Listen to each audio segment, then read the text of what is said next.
The NFL hates what the Dallas Cowboys are doing, so we're going to be going through that and 3 other stories in today's video. So make sure to like this video, and if you want more Dallas Cowboys news content like this, make sure to subscribe to the channel by hitting that red button down below. The first story is NFL fans are hating on Dallas Cowboys not extending Tony Pollard's contract. The Dallas Cowboys and Tony Pollard did not come to an agreement on a long-term deal prior to Monday's deadline, meaning the fifth-year back will play on the franchise tag. Pollard is set to take over the lead back role in Dallas following the departure of Ezekiel Elliott. He rushed for a career-high 1,007 yards last season, adding 39 catches for 371 yards and 3 touchdowns. Pollard was named to the Pro Bowl and gave the Cowboys confidence that he could carry the load. There is some uncertainty with Pollard. He is coming off an ankle injury he suffered in the postseason, although he's expected to be ready to roll for training camp. Pollard has also never been the full-time starter, so the Cowboys need to evaluate how he settles into a larger workload. Unlike other running backs around the league, like Las Vegas Raiders running back Josh Jacobs and New York Giants star Saquon Barkley, Pollard signed his $10.09 million tender back in March, so he's locked in for next season. The sides did not have extensive talks on a long-term deal, per Jane Slater of NFL Network. Can confirm multiple reports that Cowboys RB Tony Pollard is expected to play on the 1M franchise tag signed back in March. Interestingly enough, when I asked how far apart both sides were, a source tells me there wasn't an extensive discussion about a long-term deal, Slater tweeted on July 17th. This is also a sign of the running back market in general, unfortunately. It's not as robust as it once was for guys like Todd Gurley, Ezekiel Elliott, and Dalvin Cook. If Pollard churns out another Pro Bowl season, it will make next offseason interesting for the Cowboys. Dallas does not have a reliable running back outside of Pollard on the roster currently. Ronald Jones, second-year back Malik Davis, Rico Dowdle, and 6th-round draft pick Deuce Vaughn make up the rest of the running back room. And Pollard seems comfortable betting on himself, although the running back market seems more uncertain than it has ever been. "I'm definitely ready for the opportunity," Pollard told reporters in June. "Having a vet like Zeke here for the years that I was here with him, it was a great learning experience for me to see how you're supposed to handle things as a vet and the older guy in the room. He did a great job paving the way for me and just showing me how to lead those guys by example. We got a great stable of backs here, but it's a great feeling personally when they look at you as the lead back in the room. I'm just grateful for the opportunity, and I'm ready to make the most of it." John Machota of The Athletic pointed out that the decision was not all too surprising, and the Cowboys have other long-term deals they're thinking about for key players. If the Cowboys lose Pollard in free agency, they'd likely address the position in the first few rounds of next year's draft, Machota wrote. Dallas is also being conservative with its future salary cap space, as the focus is on getting long-term deals done with key franchise pieces. The idea of bringing back Elliott is still lurking for the Cowboys. Elliott remains a free agent, and Cowboys owner Jerry Jones has done little to close the door on the idea of bringing him back. "Ship has not sailed," Jones told reporters after the draft. "We haven't made a decision. We've obviously drafted a running back, a little different style than Zeke, but it doesn't change. For us, as far as our interest in Zeke, nothing we did today changes that." Elliott is coming off a year where he rushed for a career-low 876 yards. He did find the end zone a dozen times, but he managed just 3.8 yards per carry. There could be a spot for him on the depth chart with the Cowboys, but he'll have to come to terms with a reduced deal and role. The second story is Dak Prescott sends a message to the NFL. Dallas Cowboys quarterback Dak Prescott is certainly one of the better starting quarterbacks in the NFL. But even as a longtime franchise quarterback to an iconic franchise, he's always looking for room to improve. One mark that doesn't sit well with him after last season's campaign is the 15 interceptions he threw.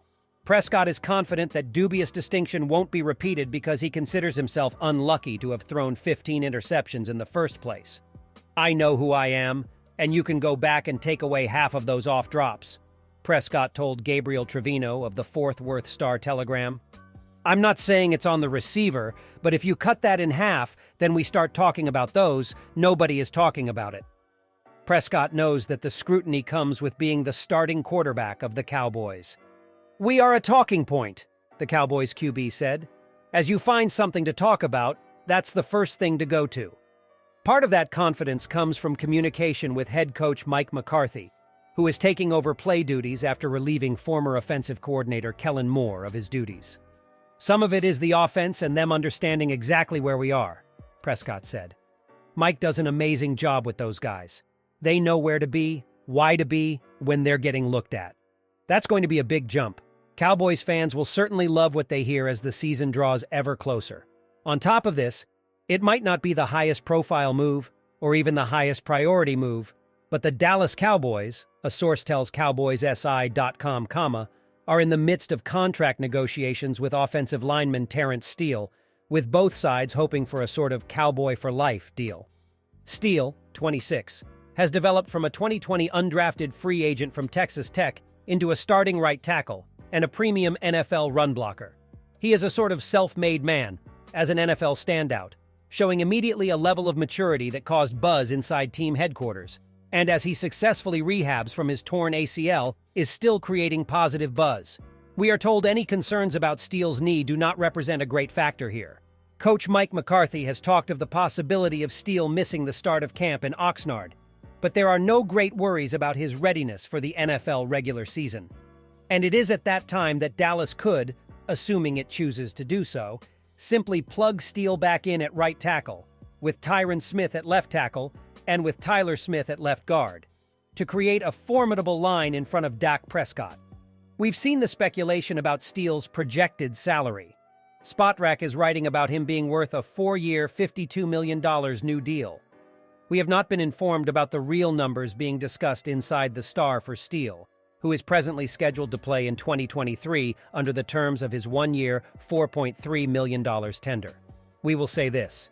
Paying $13 million APY to Steele would make him one of the top 25 paid tackles in the NFL. One can certainly see why Steele's side would argue for that, just as one can see why the Cowboys might view that number as being outside the range of their salary cap pies plan. Many have criticized Dallas for not being proactive in doing deals like this, most recently as they work with Trayvon Diggs, CeeDee Lamb, and Tony Pollard on new deals. Not to mention the cap room-related all-important Dak Prescott extension, which done right would bump Dallas's space from its present level of $20 million to about $40 million, at which time all sorts of business can be done. But when the Cowboys do make a proactive contract extension move with players in the final years of their contracts, right at the start of camp has traditionally been the time. And for Terence Steele, with negotiations ongoing, right at the start of camp might be his time. The third story is Dallas Cowboys are looking to make some big re-signings. The Dallas Cowboys are packing for training camp and they've loaded up at cornerback. But should they give some consideration to a reunion with the reliable and rehabbing Anthony Brown? Brown has played all 7 years of his career in Dallas, but suffered an Achilles tear after starting 12 games for them in 2022.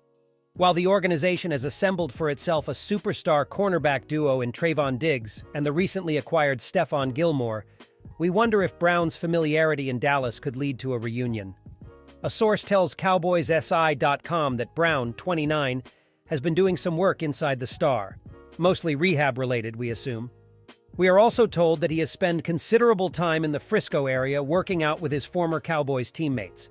We have made the case before that nobody is tougher than Brown, who has a Dallas history of trying to play through a punctured lung and a broken rib and the like. He was also very good in his last full season.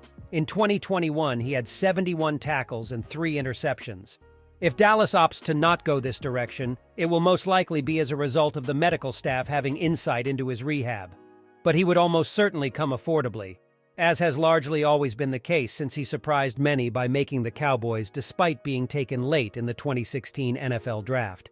With veteran stars like Diggs and Gilmore already suiting up for Dallas this season, there is the notion of the progress stopper, a reliable vet whose presence might actually delay the development of somebody like, say, rookie cornerback Eric Scott Jr., another late-round prospect who is off to a great start.